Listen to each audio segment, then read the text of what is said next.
Listen carefully. This is no longer just speculation. Donald Trump has clearly announced that the United States has launched a large-scale military campaign against Iran. Now, it's not just a campaign anymore. Iran's president has died. This isn't going to be some minor shift. This is the kind of shift the markets have never seen in history, because Donald Trump himself is scared and making the announcement. And if you remember, in the last video we saw the same signals. Oil, gold, and silver were rising together without any noise. When global tension starts boiling beneath the surface, these hard assets are the first to react. At that time, markets had already begun absorbing the potential risk while the headlines were still behind. Those signals showed up yesterday, and today that same picture has turned into reality. This is the point where data, movement, and events start telling the same story. On my channel, I share the latest and verified updates that you probably won't find on many other channels. Sure, the channel may be small, but the information shared here truly matters. I've noticed that many of you consistently watch the videos all the way through but don't hit like or subscribe, and I'm not sure why.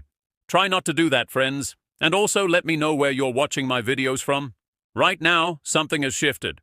And the shift didn't start in the headlines. It started in the markets. Before most people even opened their news feeds, price action was already reacting. Oil wasn't moving alone.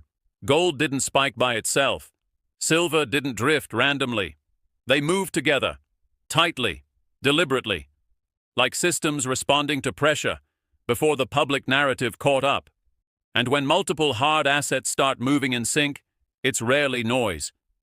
It's usually positioning. Because markets don't wait for confirmation. They adjust for possibility. And that adjustment is now visible. Overnight, developments unfolded across multiple regions almost simultaneously. Reports confirmed that military operations had begun, with coordinated airstrikes targeting strategic locations in Iran, including areas near major political leadership sites. Statements from U.S. leadership acknowledged the possibility of casualties, emphasizing that such risks often accompany wartime operations. And that changed the tone instantly.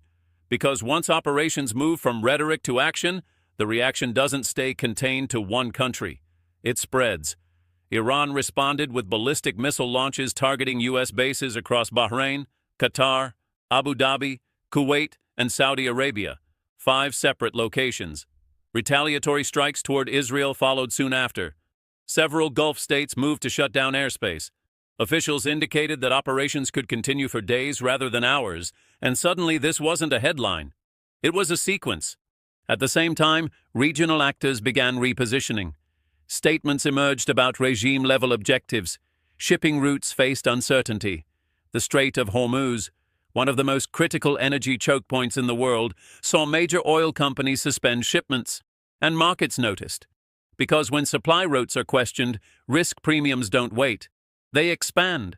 By the time many Americans were waking up, 6 developments were already circulating across global desks. Military operations underway, strategic targets engaged, retaliatory responses launched, airspace closures enacted, ongoing operations anticipated, and political objectives clarified. This wasn't a single event. It was escalation. And escalation doesn't just move militaries, it moves capital. Overnight, price discovery began in assets that never fully sleep.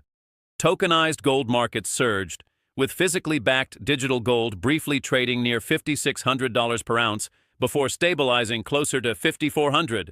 That placed it significantly above prior closing levels, because safe haven demand doesn't wait for consensus, it reloads. In Asia, physical gold pricing reflected a sharp divergence from Western spot markets.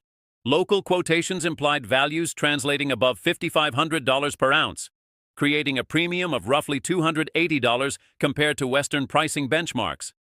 And when physical trades that far above paper, it signals something deeper than sentiment. It signals preference. Preference for certainty over abstraction. Meanwhile, in Southeast Asia, a major gold dealer halted trading altogether, citing volatility that had become difficult to manage. When a large dealer pauses activity, it suggests pricing conditions have moved beyond normal fluctuation into instability. Because volatility isn't just about movement, it's about control. Silver reflected similar dynamics. Pricing across different regions showed widening spreads between physical and paper markets. Asian physical pricing carried a notable premium over Western benchmarks. And that gap didn't narrow during escalation. It widened. At the same time, digital assets reacted differently. Bitcoin dropped sharply following strike reports, triggering rapid liquidation across leveraged positions. Within minutes, more than $100 million in long exposure was erased. And the contrast became visible. Digital safe havens pulled back. Physical ones advanced. Which raises a familiar question. What does the market trust when pressure rises? Positioning provides clues. Recent data shows that retail capital had already been flowing into precious metals, with billions added to the sector's market value in recent months. Analysts noted that price movements had begun reflecting scenarios tied to supply disruptions, shipping constraints, and broader geopolitical tension. In other words, risk was being priced before events confirmed it. And now confirmation has arrived. Those who positioned early are seeing gains reflected in overnight pricing shifts.